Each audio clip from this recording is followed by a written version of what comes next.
Welcome back to another episode of the Organizedpreneur Podcast. I am your host, Aldreama Harper, your operations mentor, fractional COO, and efficiency architect. And so we are having a very real conversation about your finances today. This is really going to hit home for you because when we talk about your pricing, when we talk about how you value yourself as a CEO, I believe that this is something that's more common than not. Okay. So recently I had a conversation or a call with my client, one-on-one session. And so um, she's currently participating in a Goldman Sachs business program, right? And she had some massive aha moments that she wanted to share with me about her pricing, about her team, about her own paycheck, and I actually got her permission to share these lessons with you. So I hope this is very, helpful. It was very helpful for both of us as we were in this conversation about it. She's been a longtime client of mine.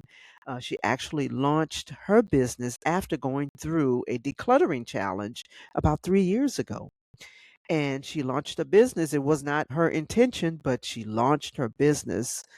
Um, and she now has a very, very successful high level services that she offers her clients, which are very high level as well. So let's just get into it, okay?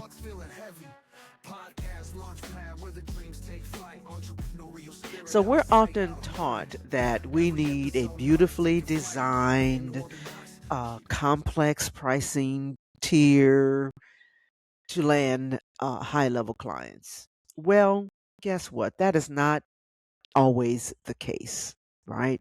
And so, my client who has a major discovery call that was coming up prior to our conversation with a potential client, right? And so instead of sending that intimidating, highly produced pricing deck, right, she realized that she could send a very simple, rough draft list of services via email, and that was far more effective than what she and I had originally discussed. And so, what that tells you, what that tells me, and what it even told her was that you have to do what feels right for you in your business, right?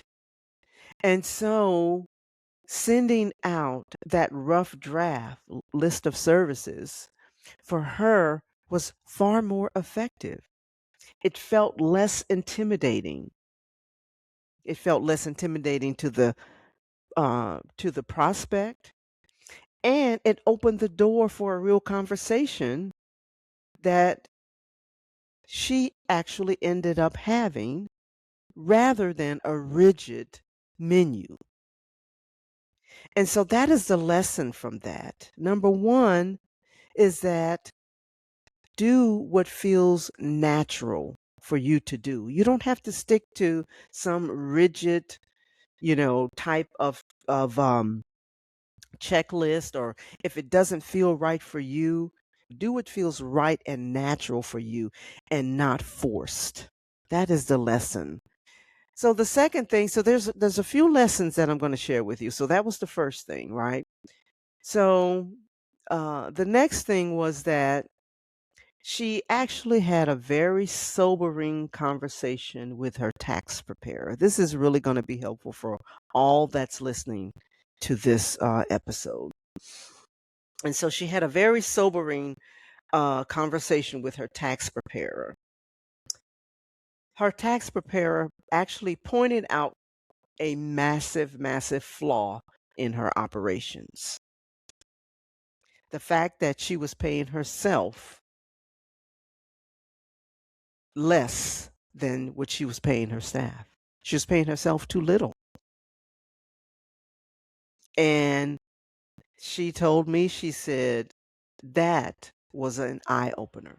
She realized that by not paying herself first, she was subconsciously signaling to herself that she didn't truly value herself or her role in her business. That was huge. That was huge for her.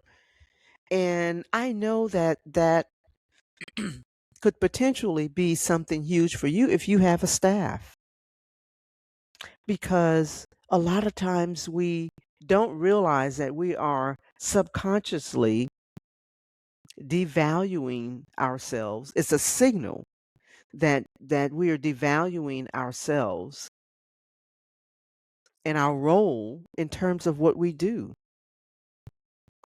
It may not look like the next person. Our business may not look like the next person, even if we're doing the same things. Don't devalue yourself.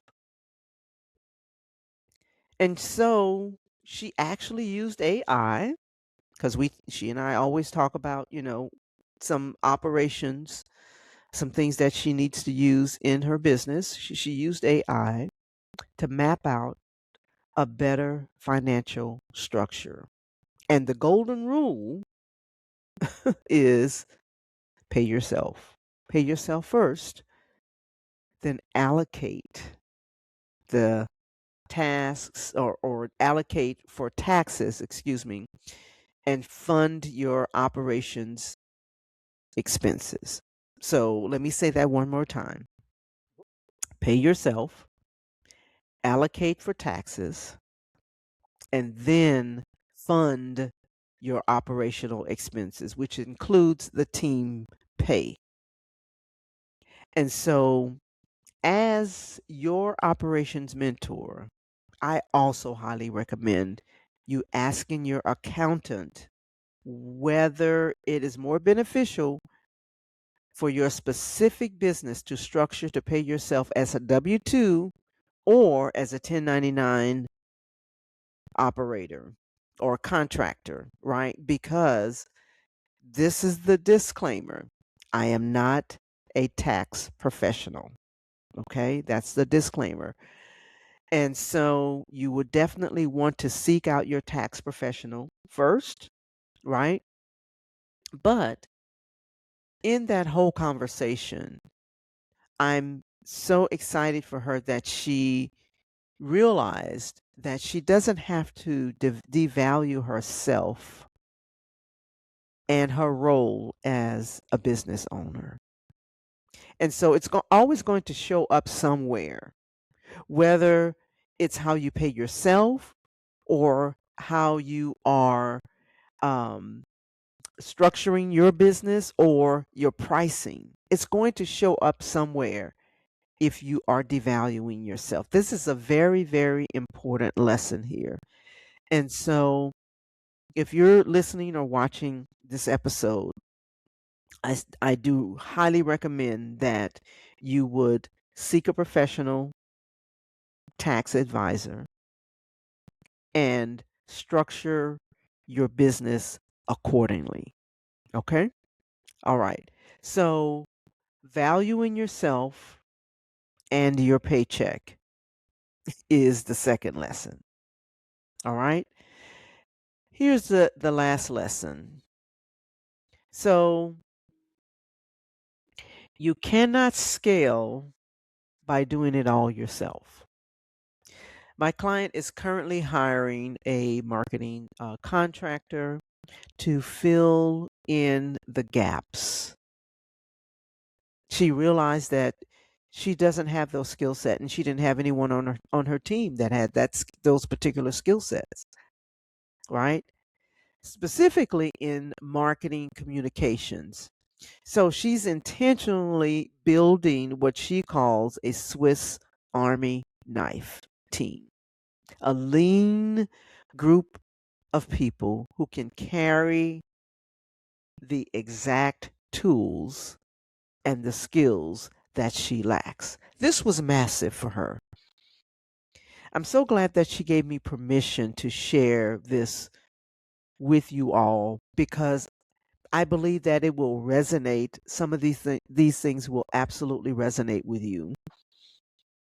And I would say if you can afford a team, then go ahead and look at your business from that perspective so that you can make strategic choices in your business.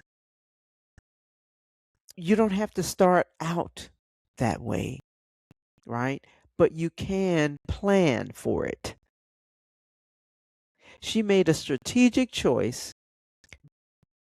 And while she really does love working with, community groups, she actually realized in our conversation that she already had a niche, and that was the high level executives. And in our conversation, I pointed that out to her.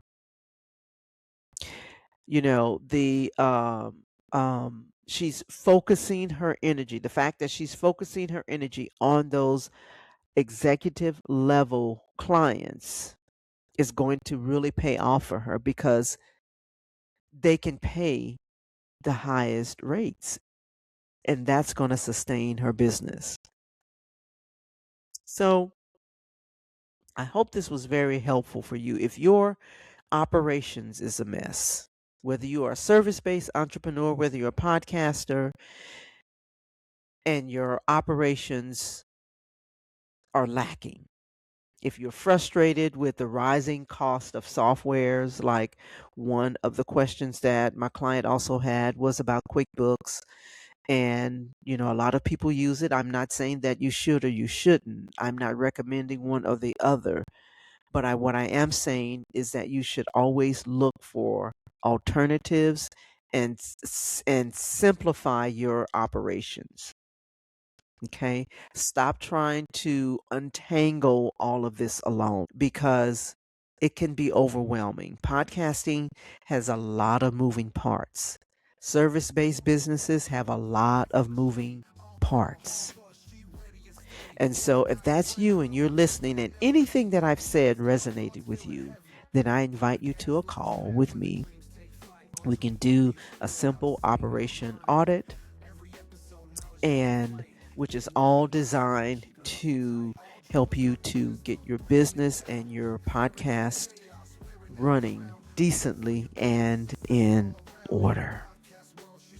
Thank you so much for listening. Again, I hope this resonated with you, and I hope to see you on a call very shortly. Have an amazing day.